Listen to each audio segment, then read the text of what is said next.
We all have seen hundreds of videos like this, showing swarms of drones animating amazing graphics in space, or machines autonomously doing roadwork, or photos comparing the skyline of Shanghai over the past 20 years, or electric cars straight out of the future. What they all have in common is that they depict China's impressive development and are by no means out of context singular achievements. One only needs to go to the center of Shanghai or Shenzhen to get a glimpse of the future, compared to American or European cities. Why then, looking at these pictures, do we make a seemingly absurd claim in the title? To compare such a modern state to a sluggish communist machine that failed to keep up with the Western world and eventually collapsed under its own weight. All the more so given that quite recently the Chinese stock market has experienced a substantial strengthening. And yet the last few years have shown signs that the images we see on the screen can be more of a facade of an inefficient system whose obsession with central control leads the economy astray. This is very evident today. This year marks 46 years since the Chinese Communist Party introduced unprecedented economic reforms under the leadership of Deng Xiaoping. This period has seen one of the most spectacular growths in human history. The policy of opening up to the world, the shift of the Chinese economy from an eminently centrally controlled to an economy of market characteristics, and allowing of private property, unleashed an incredible amount of energy that found an outlet in perhaps the most amazing economic growth in the history of the world. We are all familiar with these charts, and they continue to look incredible. China has experienced an average of 10% GDP growth year on year for nearly 40 years. However, looking at this IMF chart, GDP growth over the last 15 years, and looking at the forecast for the next few years, one can see the problem. Since 2007, when China achieved an astronomical 14% GDP growth in 1 year, the trend is clear: a decline, and a rather drastic one. It's about to drop to 3% GDP growth in a year or two. And as we shall see later, these figures too may be overly optimistic. Of course, someone will say, you can't keep growing at 10% year on year forever. Yes, but in per capita terms, China still remains an essentially poor country. Even in purchasing power parity terms, which are more favorable for China, both the IMF and the World Bank place China about the 80th place of the richest world nations. And let's keep in mind the huge inequality in the Middle Kingdom. The Gini index, which monitors this relationship, has doubled in China over the past 40 years. This means that the rich East Coast is driving up the wealth statistics of the Chinese people. The agricultural and rural interior of the country is still very, very poor.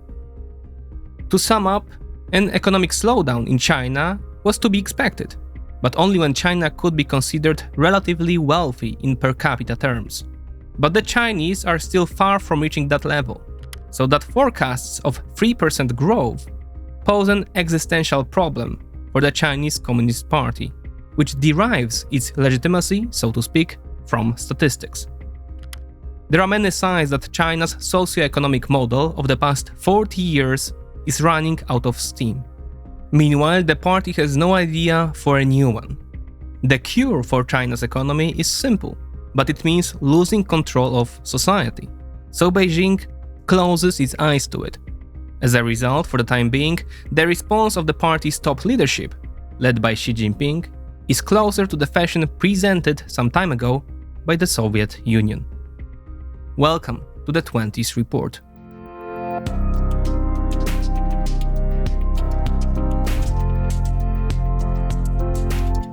Consider leaving a like if you enjoyed the video to aid the algorithm.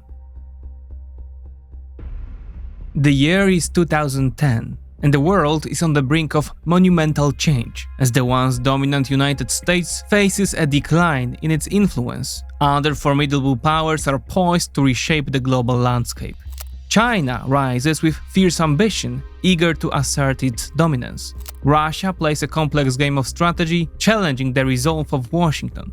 Meanwhile, the European Union is determined to establish its significance on the world stage. In World Order, a partner of today's episode, players become one of these four superpowers, embarking on a thrilling quest for global supremacy. It is a 2 to 4 player strategy game that masterfully blends area control and deck building mechanics, offering asymmetrical strengths unique to each superpower. Players can strategically navigate the complexities of international relations and power dynamics, utilizing their superpowers' distinctive abilities to secure their place at the top. Will you rise to power and dictate the future of the world? The fate of global dominance is in your hands. Back World Order on Kickstarter now. Consumption, investment, production. These are the three key words for the Chinese economy in the middle of the third decade of the 21st century. Ever since Deng Xiaoping took the helm in the Middle Kingdom, he imposed a fundamental goal on the country's economy: investment in industry. Especially since the reforms of the 1970s, China has begun to devote an incredibly large proportion of its domestic product to investment. Over the past 20 years, it has been almost equal or above 40% of GDP. As Zhong Yuan Zhou Liu, to whom we will frequently refer in this material, writes in his excellent article for Foreign Affairs entitled China's Real Economics Crisis, this industrialist policy was outlined by China's great reformer. Quote, China's sixth five-year plan of 1981-85 was the first to be instituted after Chinese leader Deng Xiaoping opened up the Chinese economy. Although the document ran to more than 100 pages, nearly all of it was devoted to developing China's industrial sector, expanding international trade, and advancing technology. Only a single page was given to the topic of increasing income and consumption. In other words, for 40 years, the Chinese have spent almost 40% of their income on new industrial investments, such as factories, infrastructure, apartment blocks, highways or railways, and technology, subsidizing research and development and providing financing for companies. A massive influx of foreign investment reinforced this process. Low wages attracted global, especially Western companies. The growing skills and industriousness of the workforce and the improving state of China's infrastructure, which is now a global benchmark. And this is where the problems begin. As Nobel laureate Paul Krugman points out, while this level of investment was justified for 30 years, when China had a rapidly growing labor force moving from rural areas and high productivity gains, but now this model is starting to become unsustainable. Or to put it in another way, this level of investment as a percentage of GDP is achievable, but investment is no longer effective. When we invest in something, we want that investment to pay for itself and to be efficient. When we buy a car, it improves our travel comfort and commuting time. A company that builds a factory expands its business or improves production. A country building a motorway, for example, improves connectivity and internal productivity. China continues to invest a lot, but often these investments do not make sense. The problem is that it is difficult to invest so much money without seeing serious diminishing returns. In short, this is not a country that can productively invest 40% of GDP.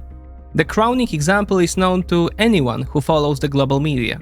That's obviously the real estate bubble, which was exposed in 2021 with the collapse of the world's largest property developer, Evergrande. What level of inefficiency are we talking about?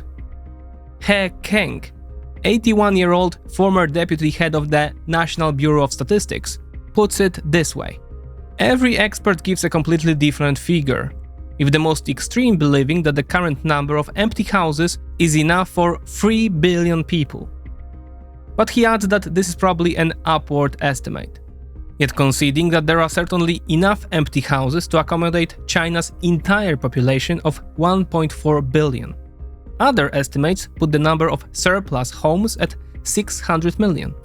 In other words, we are talking about a staggering amount of waste, since many, perhaps most, of these dwellings will never be occupied. First, China's population is already shrinking, and will continue to do so at an accelerating rate. Estimates for the year 2100 range from 800 million to as low as 400 million. Second, these blocks have often been built in random locations, with no connection to market demand. The thesis from the title disappeared from view for a while, but we are beginning to see it, right?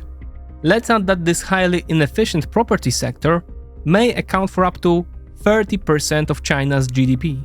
However, the real estate sector is not the only bad apple in the basket. China's Communist Party is pushing for investment, economic growth, and increased production, not just in housing. The same is true for industry, with China producing far more than it can consume.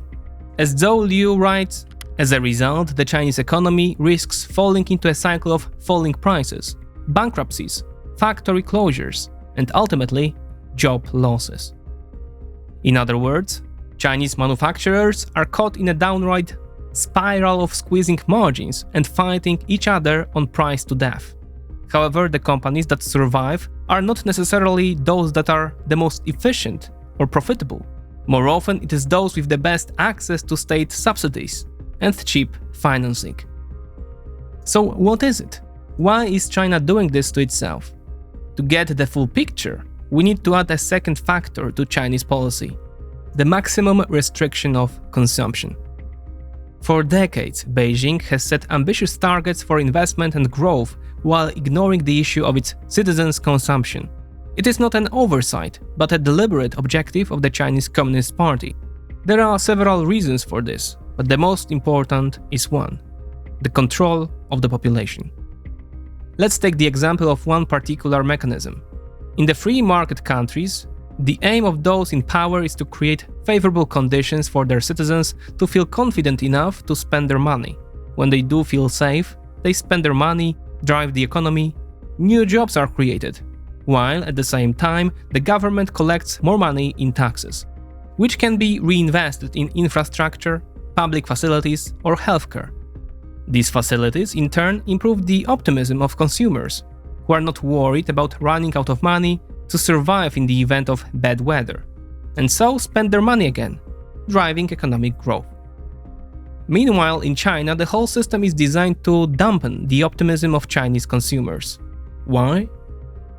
There are many reasons why the average Chinese watches every yuan spent so carefully, but many of them revolve around the generally very poor quality of public services. The Chinese state does not provide many of the services that Western citizens can count on, forcing the Chinese to save massively. This includes healthcare, the often high cost of which is borne by citizens. The education system also forces parents to spend heavily on education, including private tuition. The elephant in the room is also the pension system, which does not provide adequate benefits in old age, especially in rural areas. Then there is the aforementioned property bubble, in which millions of Chinese have invested their savings, and the unstable labor market, which particularly affects the young. In short, the average Chinese is forced to save heavily for a rainy day. He puts his savings in a bank that is controlled by the state, in other words, the party. Companies seeing low domestic consumption are forced to sell their products mainly abroad. The creditors of these companies are state actors, so the private sector also ends up in the pockets of the Chinese Communist Party. This leads to a general conclusion. In the West, whoever owns capital has the power. In China, it is the other way around. Those with power own the capital. And the ultimate power, the mandate from heaven, is held by the party, with Xi at the top.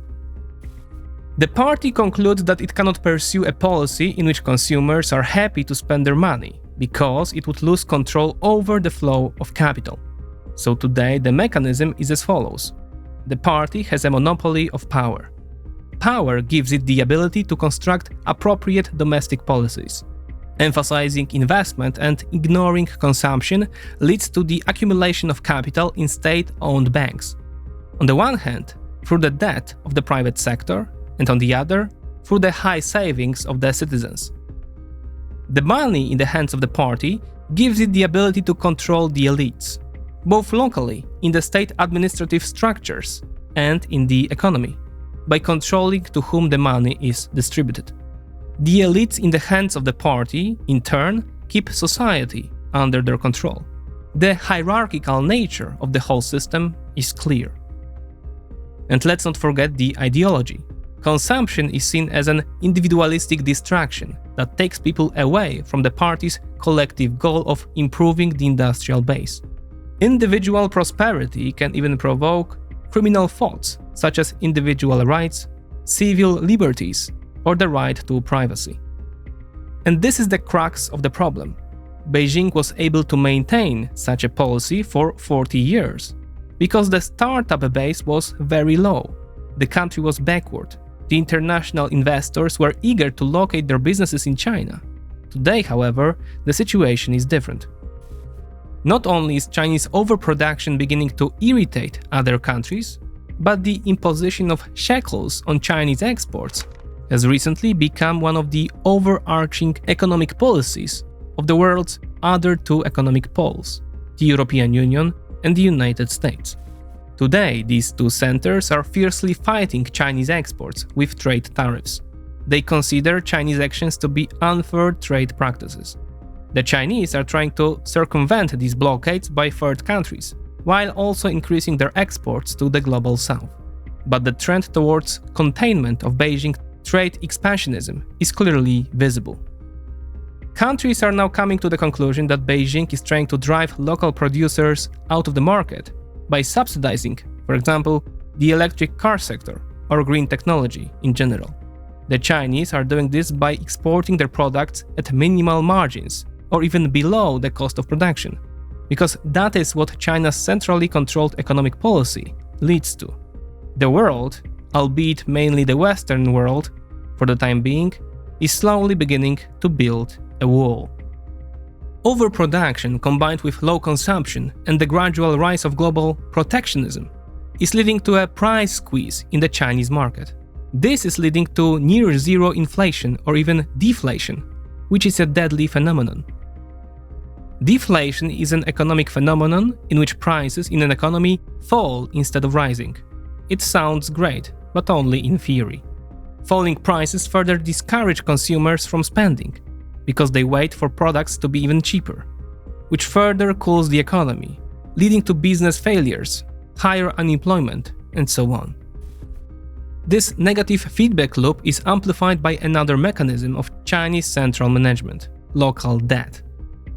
It is important to remember that when China's top leadership sets out its strategy for the country, it incentivizes local governments to invest in the party's priority sectors and to meet certain targets.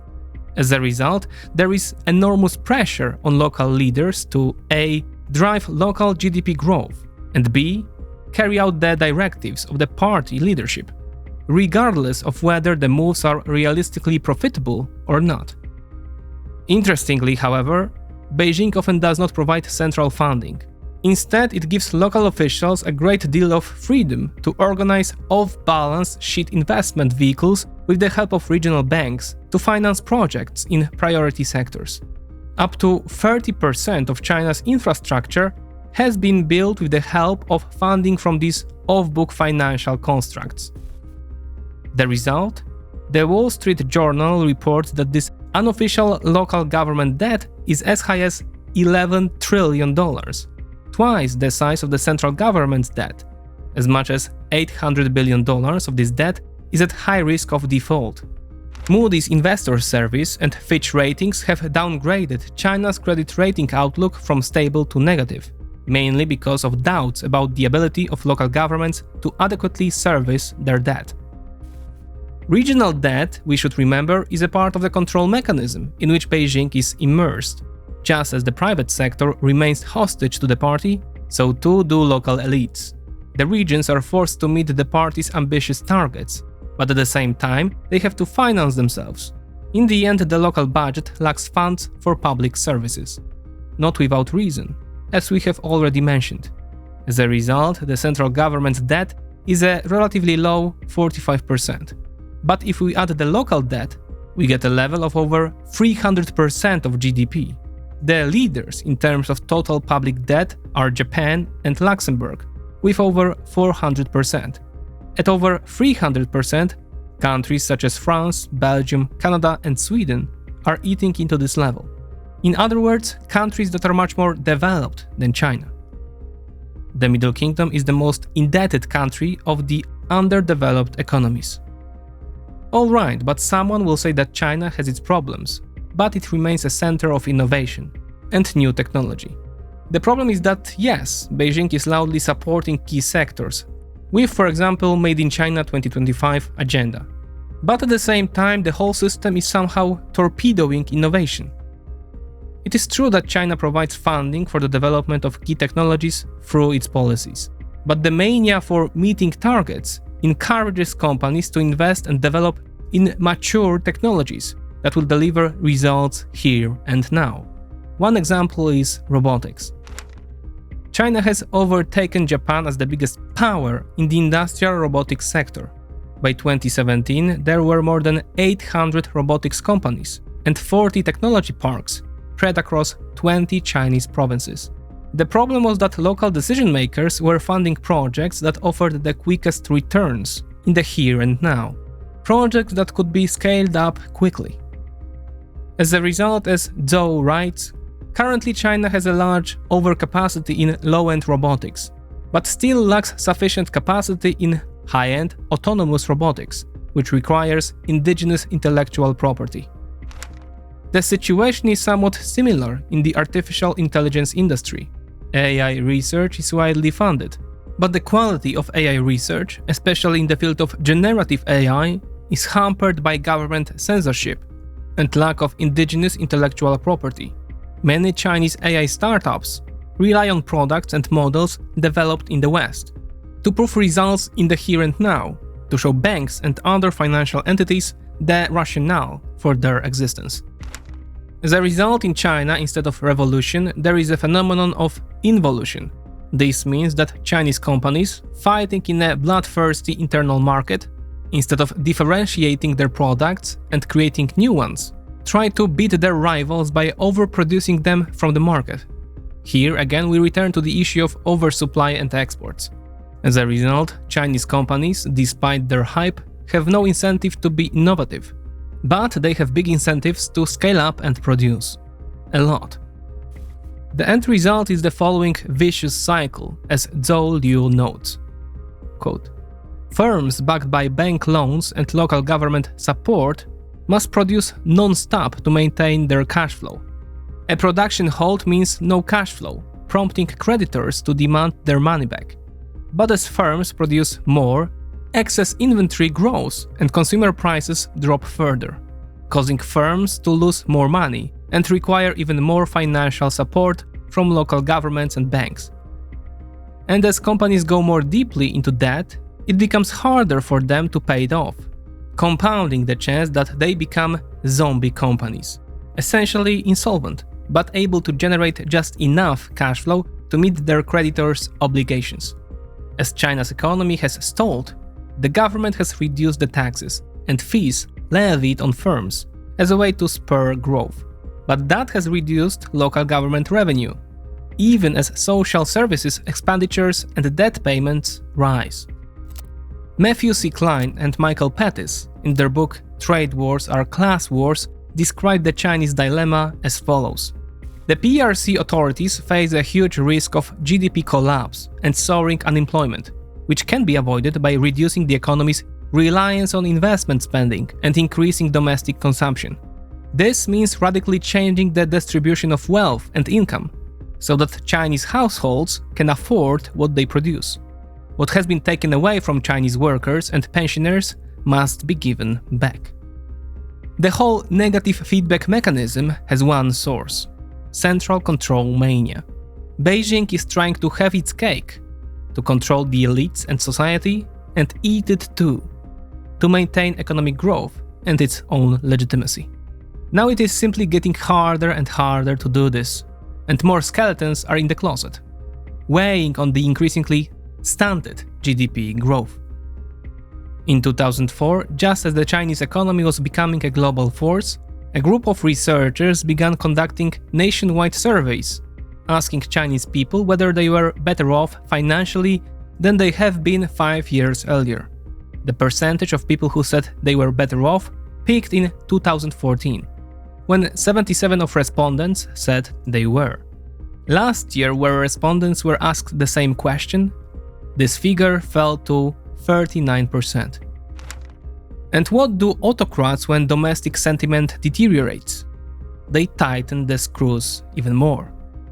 More and more criminal cases are opened, including against Apple's main partner, the Taiwanese company Foxconn. There are more disappearances of high-profile businessmen, travel bans on people loosely connected to suspected criminals, and arrests of social media operators. This dictatorial mood has not gone unnoticed by foreign investors, who are the quickest to spot such trends. After all, they have their money there. As the Financial Times reports, China's venture capital and startup sector collapsed almost overnight. As we can see from this chart, in 2018, more than 50,000 new startups were founded in China. And the entrepreneurial spirit was buzzing on the streets of Shenzhen or Shanghai. Just 6 years later, there is no trace of this movement. In 2023, 1,200 startups were founded. In the current year, only 260 were founded, heralding an even worse outcome. Similarly, the amount of capital raised has shrunk from 125 billion yuan in 2017 to 5 billion in 2024. The whole industry has just died in front of our eyes. One Beijing-based company executive told the FT. The spirit of entrepreneurship has died. It's very sad, he added. Now, venture capital firms have to explain to the state why their companies failed and why they lost state money, added another manager, quoted by the FT.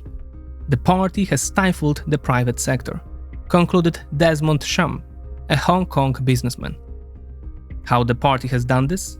Among other things, it has throttled technology companies deemed monopolistic or incompatible with the party's values. An anti-corruption crusade was launched against the disobedient. Entrepreneurs, especially successful ones, are closely watched and forbidden to transfer money abroad. All movements are controlled.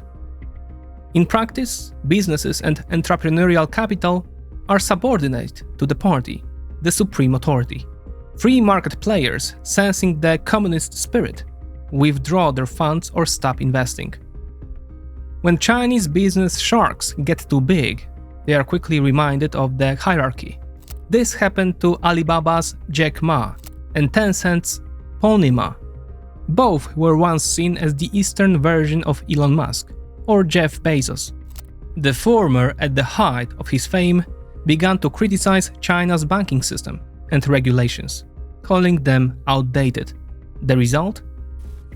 The IPO of Ant Group, an Alibaba company, was blocked by the party, and Ma himself disappeared from public life for several months, presumably detained by the authorities and interrogated by the security apparatus.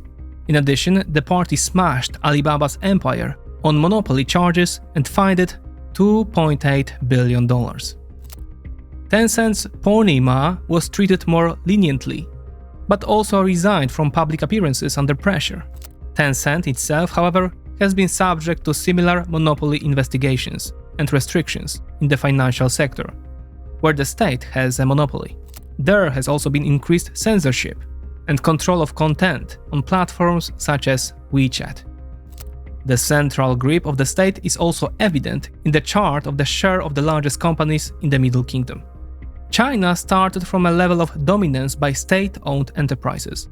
As recently as 2010, they accounted for 80% of the capitalization of the country's 100 largest companies. But within a decade, this ratio fell dramatically to around 30%, reflecting the strengthening of the private sector. Since then, however, the trend has reversed. According to the Peterson Institute, State-owned enterprises already account for 50% of market value, and as much as 70% if mixed ownership is taken into account. By contrast, 3 different venture capital directors estimated that state funds now account for around 80% of the capital in the market, reports the FT. The death of the venture capital sector is accompanied by the equally sudden death of the inflow of foreign direct investment, a pillar of the country's development, as one should remember. FDI provided not only capital, but above all, know-how, which flooded the Middle Kingdom and created fertile ground for the creation of a domestic market of companies in many sectors. Meanwhile, FDI inflows into China has fallen from $344 billion in 2021 to an annual level of $15 billion in 2023. And 2024 could be even worse. According to People's Bank of China, this is the lowest level in 40 years. Since the third quarter of 2023, China has officially recorded a negative FDI rate, a situation that has been completely unprecedented in recent years. The socio-economic model of the Soviet Union was based on the ideology of Marxism-Leninism. Its guiding principle is the control of the means of production for, quote, just redistribution. These means include land, capital, labor, energy, or raw materials. Mao adhered faithfully to these principles, while many hoped that Deng's opening up reforms represented at least a partial break with them. While it can be argued that the Chinese Communist Party allowed a degree of private property to stimulate economic development, it never truly relinquished full control over it. Control over the means of production is precisely what Xi Jinping's China practices over domestic enterprises or society more broadly. China has tried to maintain the Soviet model of social control while rejecting an inefficient economic system. For a time, it succeeded, but time is running out. While for many years the dividends of a low base, abject poverty, underdevelopment, inflows of foreign investment and knowledge, and a strong demographic and work ethic drove growth, many of these key attributes have now disappeared. Infrastructure backwardness has been reversed. China has built millions of kilometers of roads, highways, bridges, railways, and so on. Each successive investment runs the risk of diminishing returns or even outright waste, as in the housing sector. Xi Jinping's closure policy, in contrast to Deng's open one, is driving foreign investment out of the country and causing foreign business angels to abandon plans to invest in Chinese companies. The demographic dividend is also coming to an end, also stifled by a centrist, even inhumane, one-child policy, and a widespread campaign of abortion, especially of unborn girls. Poverty has been partially eradicated, but only for part of the population, and in a strictly controlled way, to limit the possibility of the infiltration of dangerous ideologies and civil liberties, which may happen with the rise of consumerism. Add to this an increasingly controlled private sector, which the party is trying to drive centrally and stimulate innovation while pushing for growth. Only the latter takes over this combination, and often in an unproductive way. The situation is a stark reminder that technological revolutions and innovation cannot be forced.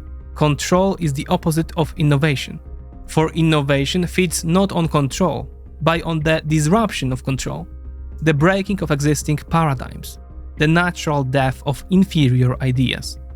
A truly free capital market is an ideal breeding ground for this, offering investors the hope of unparalleled returns if they invest correctly.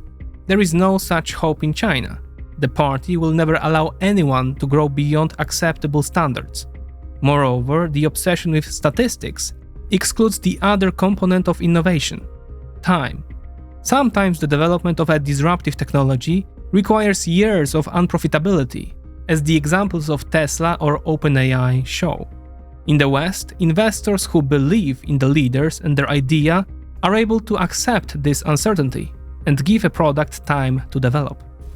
In China, with its GDP mania, this patience is often lacking. Speaking of GDP, All this is starting to have an impact on China's growth forecasts. Although the party still hopes to achieve its target of 5% GDP growth in 2024, there are several problems with the indicator itself. Firstly, recent reports suggest that China will not even reach this level. Second, an aspect that we have highlighted several times: inefficiency. As much as 30% of GDP, or about 1.5% of GDP growth, assuming a target of 5%, depends on the real estate sector, which, let's remember, is extremely inefficient and uncorrelated with market demand. Moreover, the inefficiency itself is not only due to housing. Third, as Krugman points out, are these statistics even reliable? We don't know, but what we do know is that there is a strong incentive to inflate them, especially when it becomes increasingly difficult to maintain them at satisfactory levels.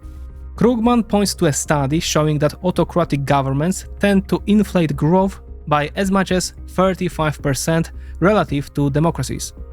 As far back as 2007, Li Keqiang, then Communist Party chief of the northeastern province of Liaoning, and later China's prime minister, suggested on tape that GDP indicators were, quote, just for information. He was supposed to say with a smile. Does this mean that China's GDP is overstated by 35%?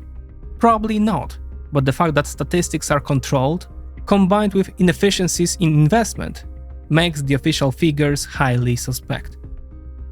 If, on the other hand, there is no room for maneuver, the Chinese party takes the path of, quote, don't like the view? Break the mirror. In 2023, youth unemployment peaked at 21%, and in rural areas at 40%, or even 50% if part-time work is taken into account. Faced with problems, Beijing blocked access to the statistics to, quote, verify the methodology. After 6 months, the statistics reappeared, and miraculously, they fell below 15%. The mania for GDP growth and the suppression of inconvenient statistics has an obvious basis. These indicators legitimize the power of the Chinese Communist Party. They give people hope that if not me, then at least my child will be better off than me. This promise drove hundreds of millions of Chinese to work strenuously for many decades and brought relative improvements in welfare. Today, however, this promise is much harder to keep, because China has reached a level where all the signs in heaven and earth point to the end of this model, which cries out for one thing: unleashing consumption. That would mean providing a high level of public services to people: healthcare, pensions, education, boosting fertility with social programs. In other words, it would require a transfer of capital from the state to the people. And China has the resources to do that. Consumer sentiment would then improve, boosting domestic demand and providing a powerful growth stimulus to the private sector, which would skyrocket. But this would mean a break with the doctrine of Marxism-Leninism: no control over flows, no control over the means of production, no control over the population that would be exposed to the dangerous ideas. In other words, it is not going to happen. Of course, Beijing is trying to respond, and we saw one such move in early October. Beijing cut interest rates on existing loans by 0.5%. It loosened the rules on home purchases and injected $71 billion into the stock market, which temporarily shot up. After a few days, however, there was a sharp downtrend that took Shanghai Stock Exchange back to its May highs. This shows that the change has been rather cosmetic, while structural problems remain. In early November, Beijing announced another, even larger package. China announced a $1.4 trillion aid plan to bail out local governments and support the faltering economy. All this in anticipation of increased trade tensions with the US under Donald Trump. Yet, quote, there is a sense of disappointment in the markets, said Mitul Kotecha, head of macroeconomic strategy for emerging markets in Asia at Barclays, told the Financial Times. Investors had expected more support for faltering household consumption. Instead of freeing up consumption, we see a strengthening of the apparatus of control and coercion, a tightening of the screws that is well associated with the Soviet Stalinist, or not looking that far, Maoist model. New examples spring up like mushrooms after the rain almost every day. To the suffocation of the entrepreneurial spirit, exemplified by the VC market and the people of Jack Ma and Pony Ma, we can add the totalitarian drive for civic control straight out of Orwell's books. The collection of teachers' passports to prevent them from seeing how life is lived in free countries. The meticulous censorship of the internet and the classic forms of labor camps in Xinjiang. There is also an anti-corruption campaign to remove those who are inconvenient to the party leadership, and further centralization. It is a campaign that more and more people are calling outright a purge. Particularly puzzling is the aforementioned death of Prime Minister Li Keqiang, the country's number 2 at the time, who suffered a heart attack while swimming in a pool. In the minds of many Chinese, heart attack in a swimming pool has the same connotation as falling out of a window for Russian apparatchiks who annoy or offend Vladimir Putin. Xi has been returning to the fundamentals of the system at least since the 90th Congress of the Chinese People's Party in 2017, when China's neo-emperor proclaimed a new era in which the party would correct the ideological and political, quote, imbalances left by his predecessors. The 20th Congress in 2022 only confirmed this direction, when she broke the two-term rule and began removing market-oriented figures from the leadership. Xi Jinping's China is thus falling not only into a spiral of economic problems, but also into a spiral of inefficiency of the entire state model. By reversing a decades-long policy of partial liberalization of the flow of information, China will find it harder to realize its ambition to restructure its economy around new industries. Like the Soviet Union, it risks becoming an example of how autocratic governments are not only illiberal, but also inefficient. As we read in the article, bad information is a grave threat to China's economy. In The Economist, quote, witnessing the totalitarianism of the 1930s and 1940s, liberal thinkers such as Karl Popper and Friedrich Hayek argued that political freedom and economic success go hand in hand. Decentralized power and information prevent tyranny and allow millions of firms and consumers to make better decisions and live better lives. The collapse of the Soviet Union proved them right.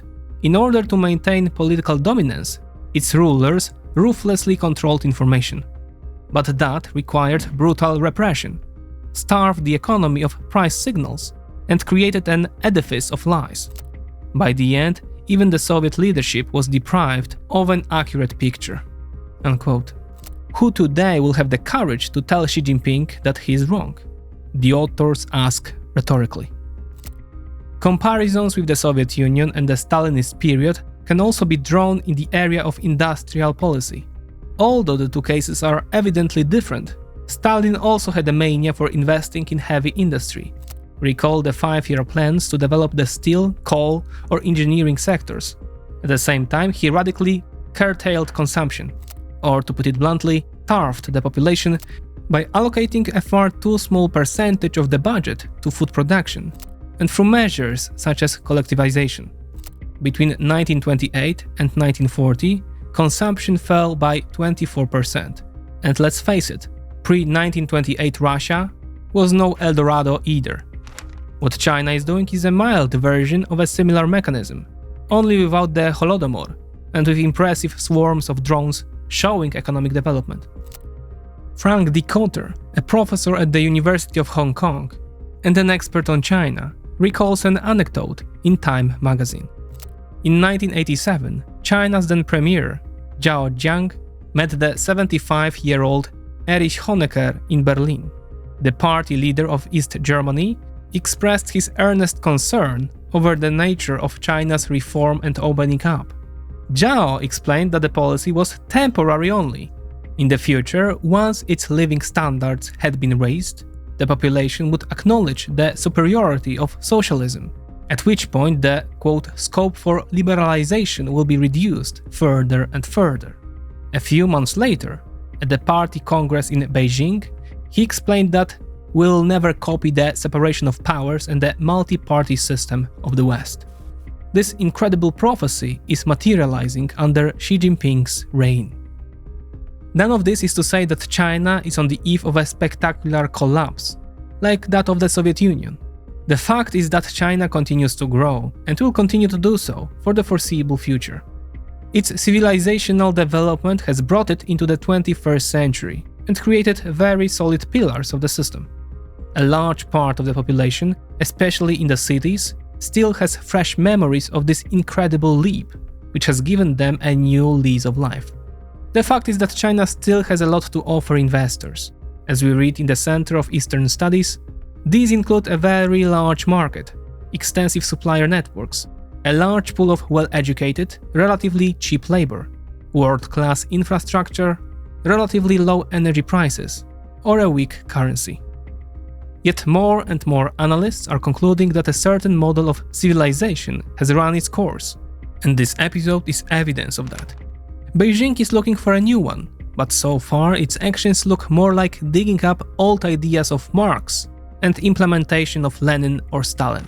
Xi Jinping may have the sincerest intentions to improve China's status, and at first glance, his decisions, such as investing in the development of AI or semiconductors, look good, but the whole system is becoming increasingly dysfunctional, stifling effective capital investment and innovation. Then there is the growing social terror. This situation is more reminiscent of the phenomenon described by the German economist Rudiger Dornbusch. Quote, "Crises take longer to arrive than you can possibly imagine, but when they do come, they happen faster you can possibly imagine." There is another fundamental aspect to this problem. When an autocratic country descends into stagnation and internal problems pile up, the temptation to divert attention, for example through armed conflict, grows. In China's case, the target is obvious: Taiwan. China's weakening could therefore be a problem for the whole world. China is reaching a similar dilemma to the Soviets, whose aim was both to keep pace with the Americans, which as we can see is becoming increasingly difficult, while controlling its citizens. Meanwhile, as author Jacob Dreyer noted, referring to China's Great Three Gorges Dam, quote, "Can the flow of people, their desires and fears, be tamed to generate economic growth, in the way a river can be dammed to generate electricity, while controlling people in every aspect of their lives?